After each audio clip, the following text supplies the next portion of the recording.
there, and welcome to Spazco Garage. If you're new here, my name's Brian, and this is my wife's 1995 Plymouth Neon NYG Nitro Yellow Green.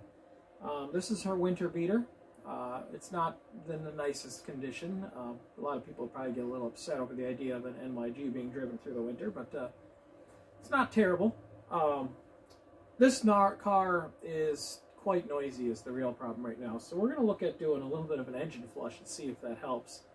So this motor I put together about 2 years ago now, just kind of out of spare parts I had laying around in the garage here. I have no idea how many miles are on any of the parts. It's a cylinder I had that looked okay and checked out. It was a block that looked okay and checked out, and the cylinder walls appeared to be in good shape. And I literally just slapped it together and tossed it in the car, because we got the car without an engine anyways. Recently, as of about the past month or so here, it started getting really noisy. And it has had a couple of times now where it has had a failed rocker, and one of the little cups on the end of the rocker would come apart and drop the cup out, which I'll show you as an example in a moment here. What I'm going to do right for the moment here is I'm going to go ahead and start this thing up, so that way you can hear the amount of noise that's coming out of this thing. It's clattering quite a bit. Just kind of as an example before we carry on.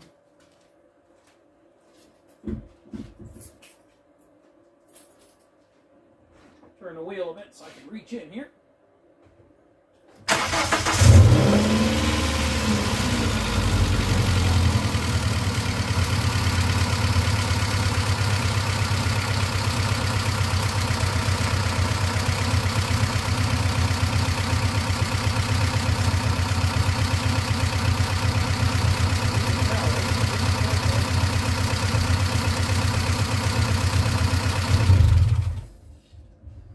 So I recently installed an oil pressure gauge, thinking that perhaps maybe I had a situation where I had low oil pressure causing this issue.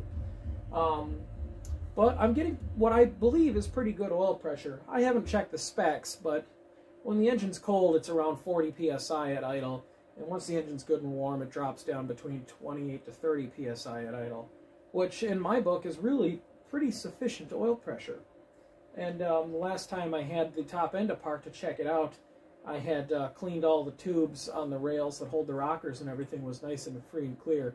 And so I'm wondering if there's not something in the engine, in the head, that's blocking the oil flow perhaps from getting to those rockers. So what I'm going to try to do here is we're going to try to utilize this here motor flush. This stuff sells for, I don't know, it's like $6-7 a bottle or something like that. Some people don't recommend doing motor flushes. One of the reasons is they could possibly cause leaks and stuff, especially in a high mileage motor. Now this motor is probably high mileage, and it already leaks. Well, at least the front main seal leaks a bit, so I'm not really too concerned. If it does cause leaks, that's kind of a good sign. That means it's actually washing away so much dirt that it's sort of washing away the good dirt that's helping stop some of those leaks. As far as the directions are concerned on this, they basically tell you to add the motor flush to a cold engine before changing the oil and filter. Use the entire bottle. Idle the engine at normal speed for about 5 minutes. Do not drive the vehicle. Drain crankcase and remove oil filter, and then replace with new oil. Now the idea is, there's warnings that it could damage the motor if it's driven with this in it. So my assumption is there's something in this that actually causes the oil to sort of kind of come apart, or what's the word I'm looking for? Cripes, I can't think of it. But, I mean, it's got some chemicals that I sure as hell don't understand. It's got lead in it, so you know it's good. It might taste really good. Ethylene oxide, propylene oxide. Ooh, it's got arsenic in it. Very nice. Menthol, so it's got them sweet, tasty cigarettes that certain people like. Yeah, I don't know. It's interesting. I've used it before, and I've felt like it's done a pretty good job for kind of cleaning out the engine. So the motor's not quite cold, unfortunately, because she just got home from work, but fuck it, I don't know. So yeah, we're going to add this in, idle it for the 5 minutes that it calls for, and then we'll get the oil drained, and then while the oil's draining, I'm going to go ahead and pull the valve cover off, and we can take a look at these rockers, and I can kind of show you what it is that we're looking at.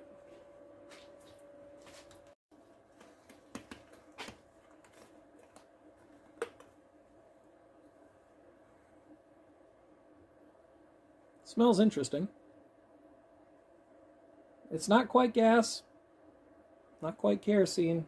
It's an interesting mix of something.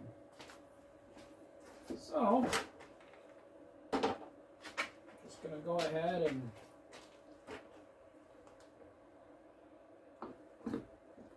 just drink her on in. We're only about 2 minutes in thus far.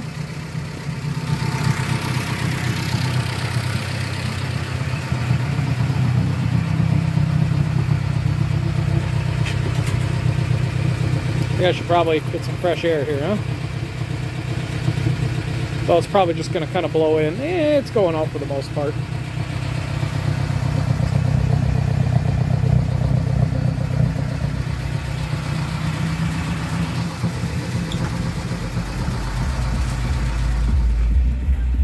Oil pressure gauge moved. I got to get a mount for it. It's just kind of sitting in here right now. So like I said, we're looking at about 28 to 30 pounds at idle here, so it's not too bad.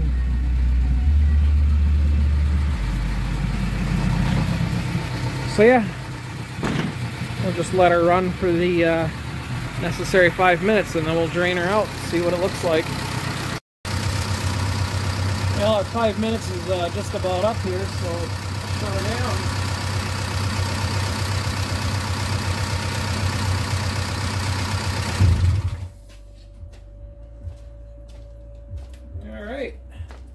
Let's get under there and see what we got. Alright, so as you can see, she's a little nasty down here. Pretty sure this crank seal is leaking, considering it's coating the oil and the alternator and everything with oil. But that, you know, that just keeps things from rusting. It's an automatic undercoating, you know? And then this monstrosity here is like a 16 mil. So let's see what kind of nastiness comes out of here, huh?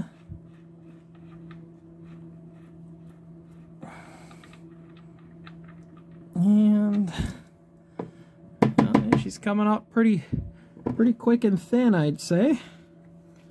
Which is about what I expected. Yeah, let's get this oil filter off.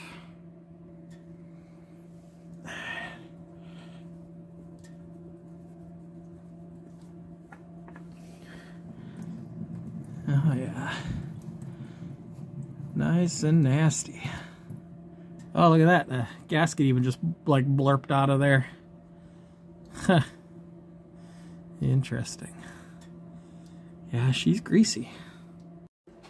Alright, so while that's still draining, I left the plug out. We're going to get a look at what's kind of going on underneath the valve cover here. We'll just pull this little beautification plastic out of the way. I'll go ahead and I think I'm going to leave the fuel line connected. And then plug the coil in that little noise isolator.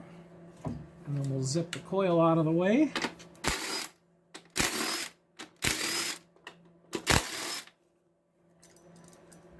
There we go. Set that over there, and then this tube is expertly very good quality, you know.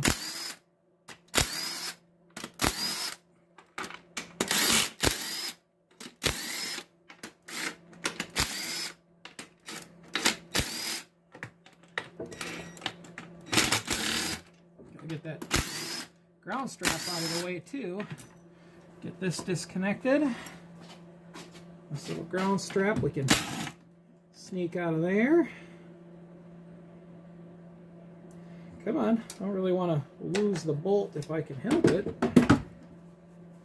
Alright, so now we can just go ahead and shove this out of the way before it just continues to annoy me, as it will.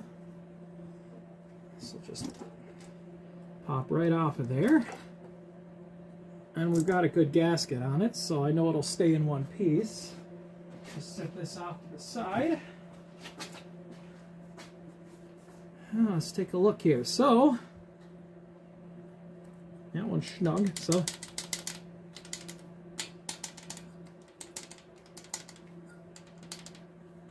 That one's solid. Solid. Yeah. I mean, so pretty much all of them. I mean, the only ones that are solid are the ones that are probably on a cam lobe right now and pushing up against everything. So it's just bizarre. I'm not really sure why they're not staying pumped up. So we'll pop these two rails off of here and take a look and see if anything is missing as far as the caps. Now, there is a proper way to take these off in a sequence, but I mean, it's kind of junk parts, junk engine anyways, in a sense, so I'm not exactly concerned.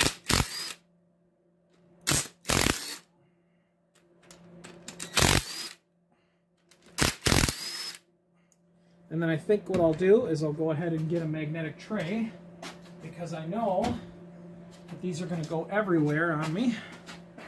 So we will just put these in the tray in order in which they were removed. They're a little toasty. Not too bad. Let's buzz these other ones off of here too at the same time.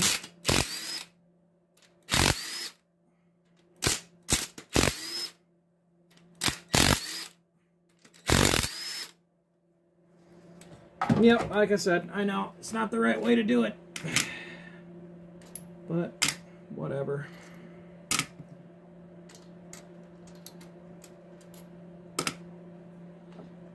Naturally, the exhaust side is a little bit hotter than the intake side.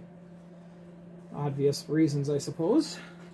So let's get these flipped around and move this coil a little further out of the way here.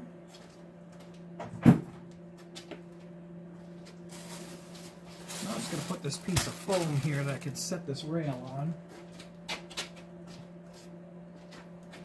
Grab another rag and we'll just kind of lift this guy out of here and flip it over.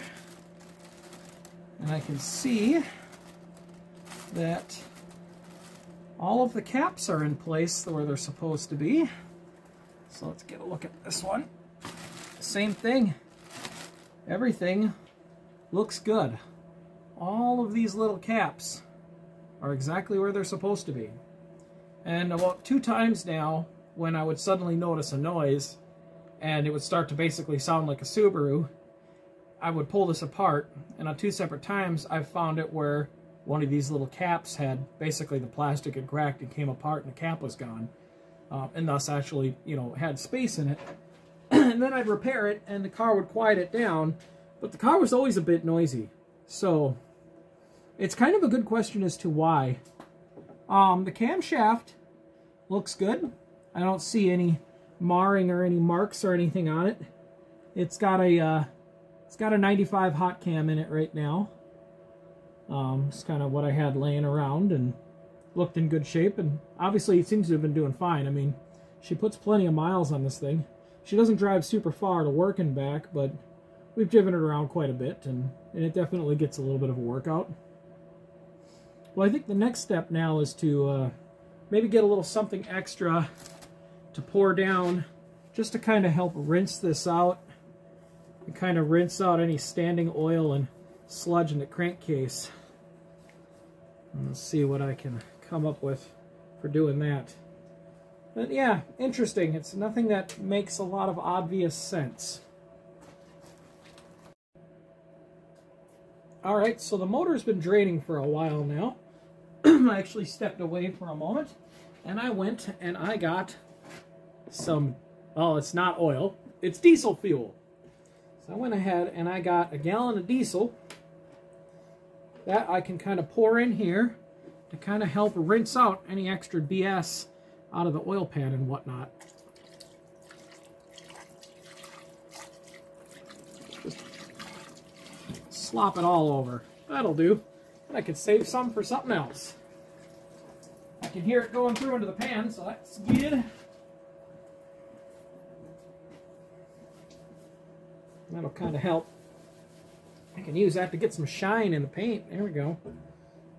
But that ought to just kind of help rinse things down a little bit. I'm just going to kind of wipe this off a little better.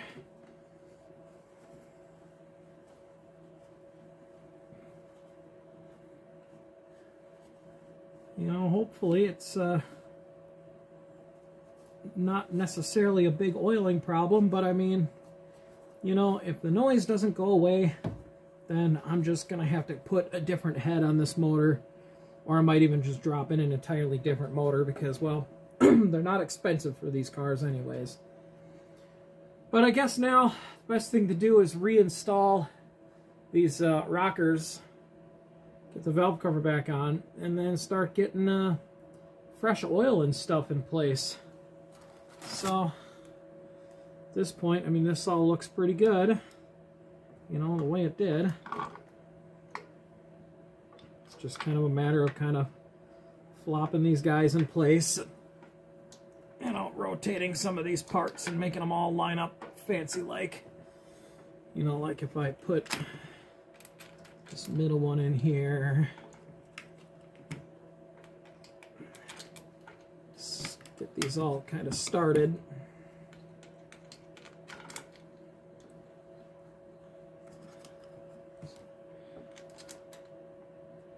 And you have to kind of slide them around a little bit until these spacers kind of fall into place. The nice thing is, while it's loose, I can kind of lift it up and make sure that the spacers all drop in where they're supposed to. So that's good. That all kind of moves free and clear. And kind of the same thing here. And we've got these little plastic clips here that have an open side on the bottom. And so those kind of go in this way, if I remember correctly. They go up against, yeah, up against the tubes for the spark plugs. So we just kind of fidget and fumble until this kind of stuff just kind of falls into place like this, because they kind of sit up on each other. There we go. So they're kind of all right where they belong. Again, I'm just going to start with the middle. Get the spacer all the way down. And I'll just go ahead and work my way back out. Same thing, wiggle them and move them until the spacers pop into place.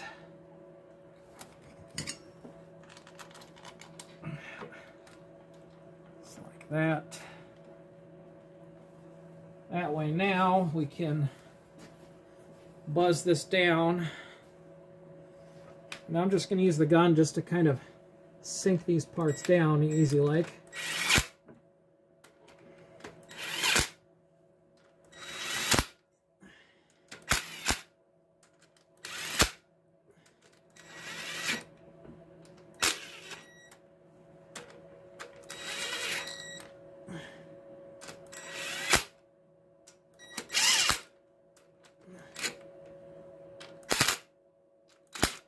So now I'm going to actually tighten these by hand, so I don't really like using the impact on those.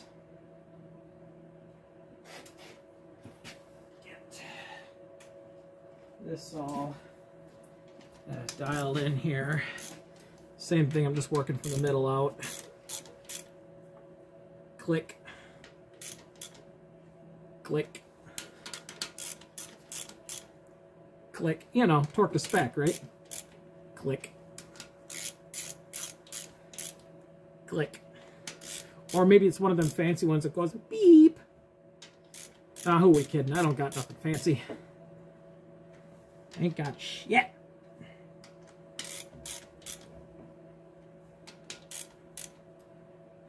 And I'm just going to give them another once over to make sure they feel good and snug.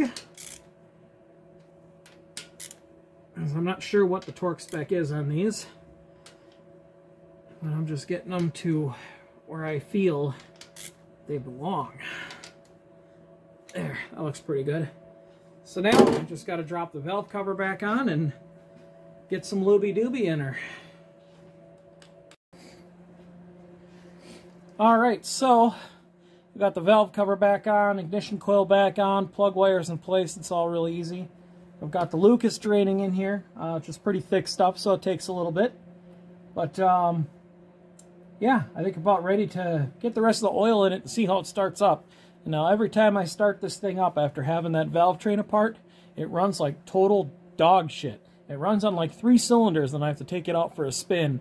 And by the time I get her out on the highway and open her up, she starts to kind of run normal again. So I guess we'll see if that happens again.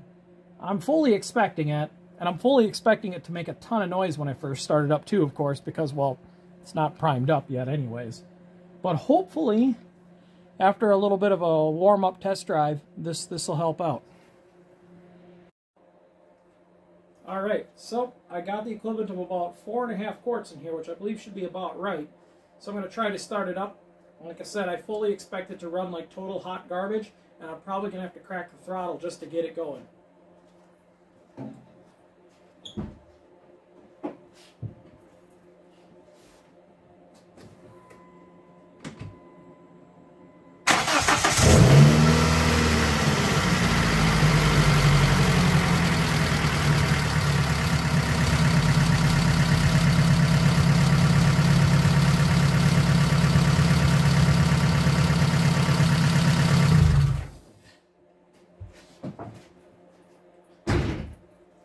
You know, wouldn't you figure it? The moment this time that I actually did this while I was filming, it starts up just fine. In fact, it started up better than it was when I pulled it in here. So, makes sense of that. Fuck if I know. So I'll just check the oil and then we'll take her for a little spin. Alright, well, let's take this thing out for a rip and actually see how it does.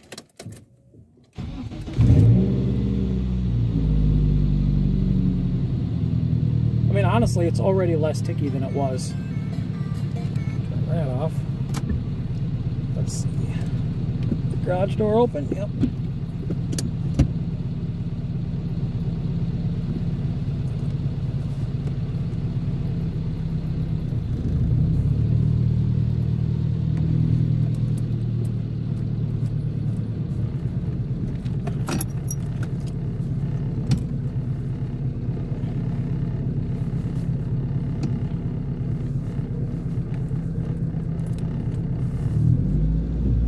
Yep, there's the usual slightly...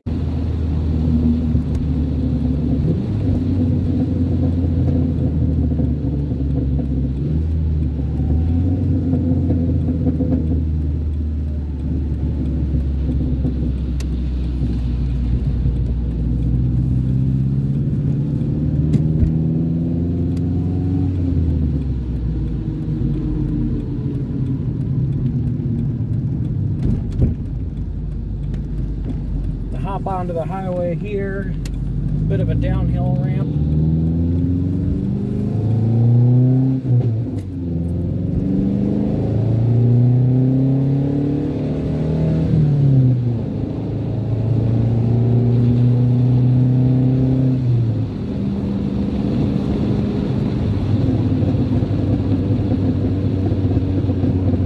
This guy's going really slow.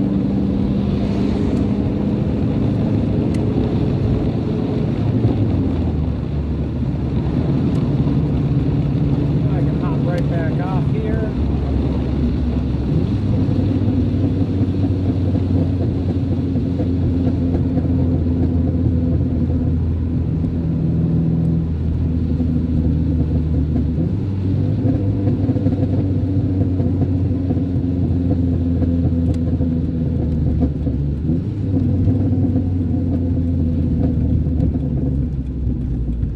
All in all, not bad. I mean, it does still sound like it's a little down on one of the cylinders, like maybe a little lower compression.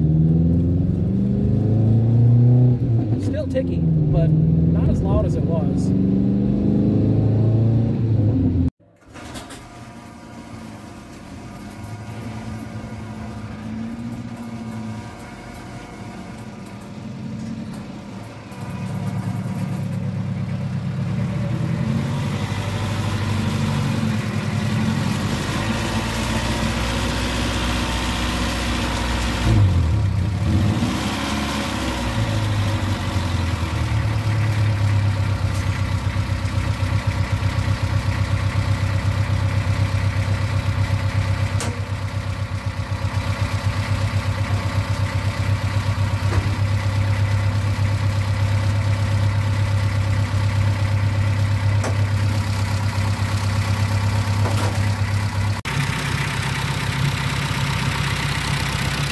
Yeah, she's still pretty damn picky.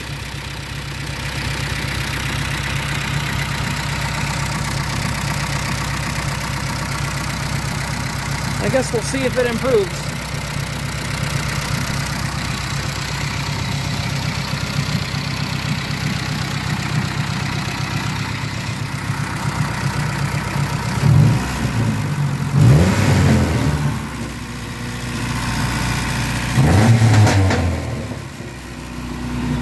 Yeah, this high idle thing is kind of annoying. That's what this button's for. It's kind of a computer reset, if you will.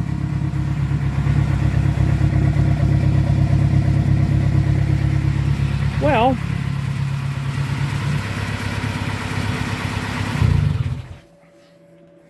I guess we'll have her drive it and we'll see if it improves tomorrow at all.